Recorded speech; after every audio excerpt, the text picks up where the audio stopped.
کہیں دے گھر بکھ ہویا، دکھ ہویا، تکلیف ہویا، پریشانی ہویا، غم ہویا، مصیبت ہویا،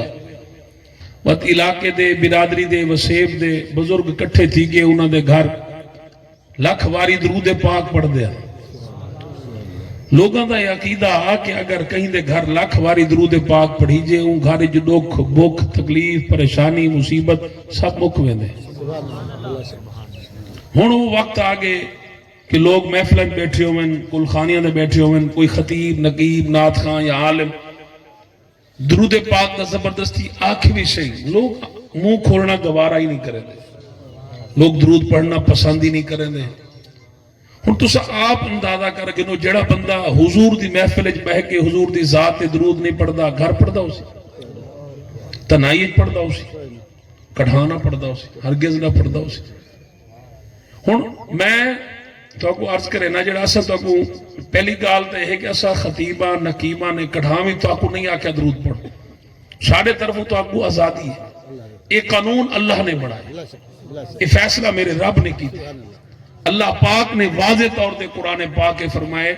یا ایھا الذین آمنو، رب نے قانون بنائے کہ میرے محبوب دی ذات تے منافق نے درود نہیں پڑھنا، عاشق نے پڑھنا۔ ان ایک بندے دا دعویٰ عشق دا کہ میں عاشق رسول ہاں، میرے دل وچ حضور دی محبت ہے، حضور دا پیار ہے، وہ بندہ اپنا گھر بار کاروبار چھوڑ کے آیا بھی محفل وچ بیٹھے تے جائیں ایک وار بھی حضور دی ذات تے درود نہیں پڑھیا، وہ کو میں عاشق کیویں منوں؟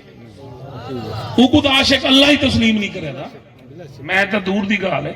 خالی میلاد وچ آونا تقریر سننا کافی نہیں، جب تک حضور دی ذات درود نہ بھیجے سو اللہ تو ایمان قبول کہہ نہ کرے سو۔ سمجھ آندی پئی ہے ویندی پئی ہے؟ اچھا بی گال، بعض بندے ورسا کو آدھن سے ایسا دل وچ پڑے سے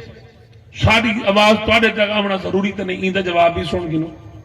حضور فرمیندن اسمع صلاۃ لاہل محبتی،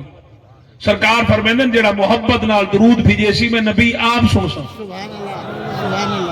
ہن جے کوئی یہ پسند ہوئے کہ میری آواز میرا پاک نبی سنے، وہ تو باواز بلند پڑھے، اور جے جناب اللہ آیا کہیں بے مقصد واسطے اندے نال تو گال ہی کہنی، باواز بلند با جماعت تھی کہ طرح پڑھو چاہ الصلاۃ والسلام علیک یا سیدی یا رسول اللہ، الصلاۃ کھولو چاہ منہ کھولو چاہ الصلاۃ والسلام علیک یا سیدی یا حبیب اللہ، الصلاۃ والسلام علیک یا سیدی یا نبی اللہ وعلى آلک و صحابک و اہل بیتک یا سیدی